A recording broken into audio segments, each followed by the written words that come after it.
And if somebody's not engaging with the Qur'an in their salat, then their relationship with the Qur'an is entirely artificial. It means nothing. It is an entirely academic exercise and a superficial exercise. Real Qur'an happens in salat. Everything I learn, everything you learn about this book, whether it's tajweed, or its language, or its tafsir, or memorizing its ayat, all of it boils down to, I will have a better salat. I will have better salat. If I will not have better salat, all of this is in vain. None of it matters. Because salat is officially when you stop talking to everybody else and I start talking to Allah. And I start talking to Allah in words that He taught me, that He taught you.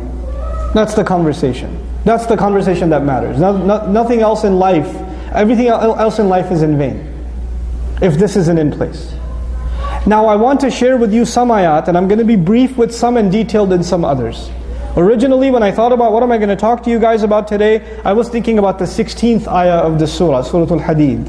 But I figure I start from the beginning and I end at 16, inshallah. Hopefully we can finish that in time. In this surah, this is a Madani surah. By most accounts of the Sahaba, it was already 4 years in Medina when this surah came down. So Hijrah happened 4 years ago. The Muslims have gone through a lot in these 4 years. And one of the problems they've experienced is that overall there's becoming a problem in motivation. The iman is not what it used to be. And Allah Azza wa Jal notices that there are some weak elements in the Muslim community. Even among there's some who just became Muslim, they don't realize what they've gotten themselves into. There are some who are suffering from the disease of hypocrisy, nifaq. Among the ranks of the Sahaba, there's not somebody who has a label on their forehead, I'm the munafiq, I'm munafiq. They're inside that community and it's a problem. But Allah addresses all of them together. What's beautiful about this surah, even though it is Madani, 6 ayat of this surah sound completely Makki. First 6 ayat sound like they're Makkan Qur'an. سَبَّحَ لِلَّهِ مَا فِي السَّمَاوَاتِ وَالْأَرْضِ وَهُوَ الْعَزِيزُ الْحَكِيمُ. Everything in the skies and the earth declares Allah's perfection. He's the ultimate authority. He's the one full of wisdom. This ayah is introducing us to Allah. You would think the ayat that introduce humanity to Allah would happen in Makki Qur'an or Madani Qur'an? It happened in Makki Qur'an.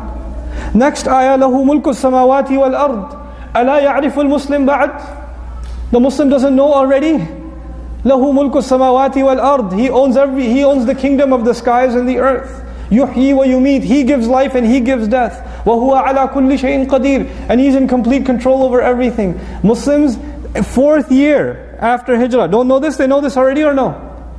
They know this already. This is not meeting an academic prerequisite. These ayat are not there to fulfill an academic prerequisite. The Muslims are not going to learn something new in these ayat that they don't already know. They already know سَبَّحَ لِلَّهِ مَا فِي السَّمَاوَاتِ وَالْأَرْضِ. They already know وَهُوَ الْعَزِيزُ الْحَكِيمُ. They already know لَهُ مُلْكُ السَّمَاوَاتِ وَالْأَرْضِ. They already know يُحْيِي وَيُمِيتُ. They already know وَهُوَ عَلَى كُلِّ شَيْءٍ قَدِيرٌ. 2/3 of the Qur'an is Makki. Most of Makki Qur'an is about iman in Allah. It describes Allah. It talks about Allah's ayat. It talks about Allah's attributes, Allah's names. And this is Madani Qur'an, and Allah is giving the Muslims a khutbah, and the khutbah begins like this: هُوَ الْأَوَّلُ وَالْآخِرُ وَالظَّاهِرُ وَالْبَاطِنُ.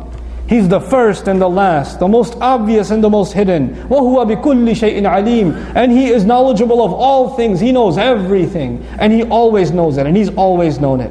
And there's not a thing He doesn't know. هُوَ الَّذِي خَلَقَ السَّمَاوَاتِ وَالْأَرْضِ فِي سِتَّةِ أَيَّامٍ. He created the skies and the earth in 6 days.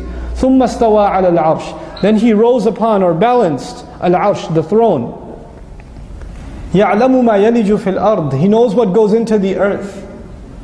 وَمَا يَخْرُجُ مِنْهَا. And what comes out of the earth. These are ayat that you would think Allah would give to Quraysh. They don't think about the creation of Allah. They don't think about the sky. They don't think about the earth. The Muslim already knows all of this, I told you. But Allah is making me and making you think about this again. So let's start over. Let's start over. And let's start over this time knowing that Allah, knowing that we are Muslim, is still telling us this. سَبَّحَ لِلَّهِ مَا فِي السَّمَاوَاتِ وَالْأَرْضِ. Everything in the sky declares Allah's perfection. In parentheses, what is wrong with you? What happened to your tasbih? وَهُوَ الْعَزِيزُ. He's the ultimate authority. How come my authority is not enough that you don't respect it? Al-Hakim, it's full of wisdom. Why don't you trust that the things I'm telling you to do are good for you? Why don't you have any confidence in my wisdom? He says, لَهُ مُلْكُ السَّمَاوَاتِ وَالْأَرْضِ. The kingdom of the skies and the earth belongs to Him. Why are you afraid of your enemy? Why are you afraid? They have something, they have a weapon in their hand, they have money in their hand, they have power in their hand that will somehow harm you. There is nothing in the skies and the earth that is outside of my kingdom. All of the battle between truth and falsehood is happening inside Allah's kingdom and inside my kingdom. What do you have to fear someone else for? Why are you afraid of anyone else? لَهُ مُلْكُ السَّمَاوَاتِ وَالْأَرْضِ. Are you afraid of dying? He says, يُحْيِي وَيُمِيتِ. He gives life, He gives death. Why are you worried about life and death?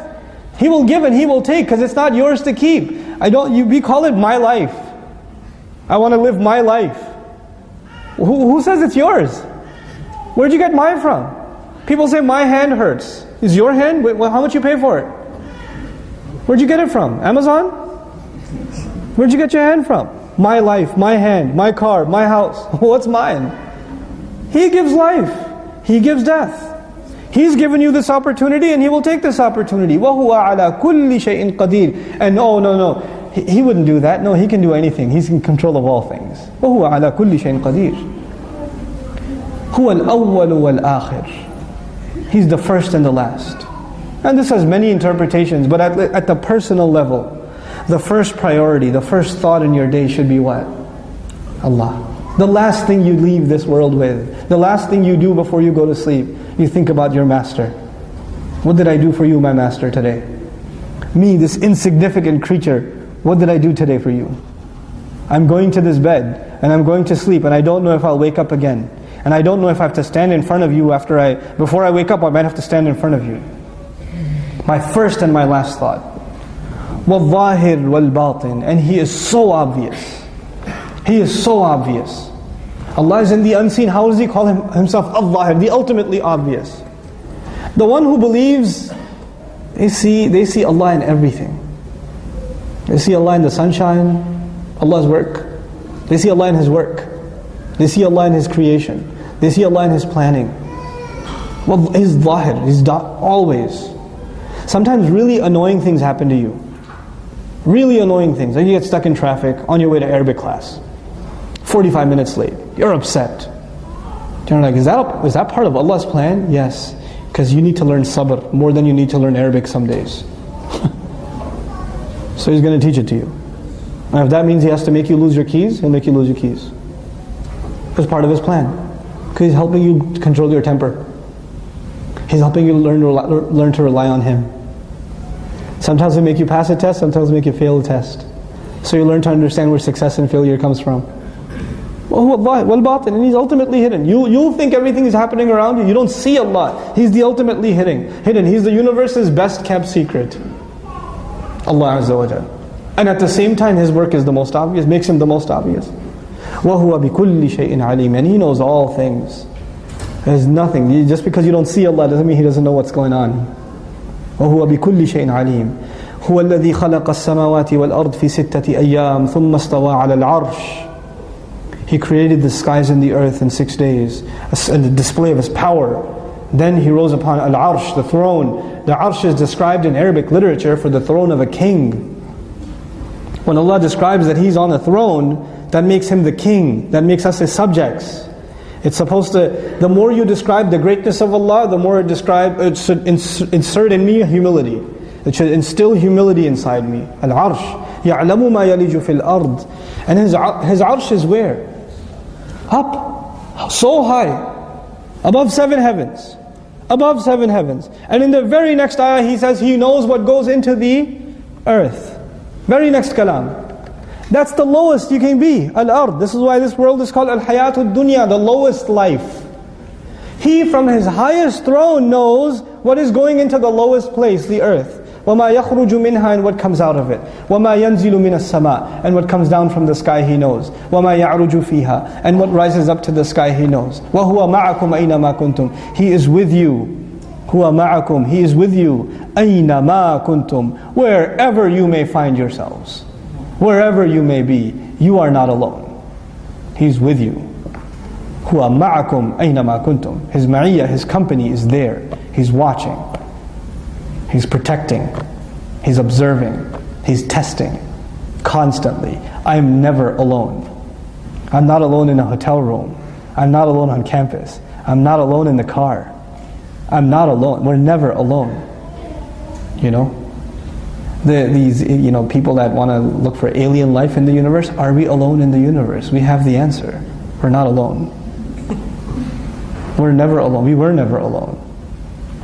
And actually we ourselves are aliens. We were sent on this earth. We're not from this earth. So if you're looking for alien life, look at each other.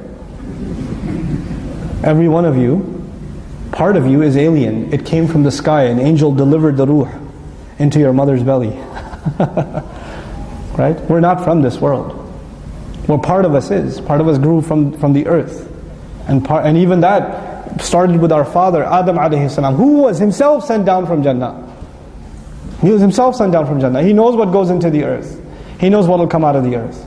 He knows what comes from the sky and what goes up into the sky. He's with you. هُوَ مَعَكُمْ أَيْنَمَا كُنْتُمْ. Wallahi, if we just understood this one ayah, it's not even a whole ayah, it's a part of an ayah. هُوَ مَعَكُمْ أَيْنَمَا كُنْتُمْ. He is with you wherever you are. The way I speak would change. The websites I browse would change. The phone numbers I dial would change. Man, everything would change. Everything about me would change. Do people act differently when their boss is in the room? Do people act differently when they see a police car on the highway on the side? They do, don't they? Do people act differently when they know there's a camera on the street light or the stop sign? They do, don't they? Automatic taqwa? Automatic ihsan. You recognize the presence of a higher power and it changes your behavior. If we internalized huwa ma'akum aynama kuntum, there would necessarily be a change in my behavior. There would be. And if it's not happening, maybe I don't really understand what this means yet. Maybe it's all up in my head, it hasn't entered my heart what it means. He's with you wherever you are. هُوَ مَعَكُمْ أَيْنَمَا كُنْتُمْ. Then I want to tell you something about the word ma'a.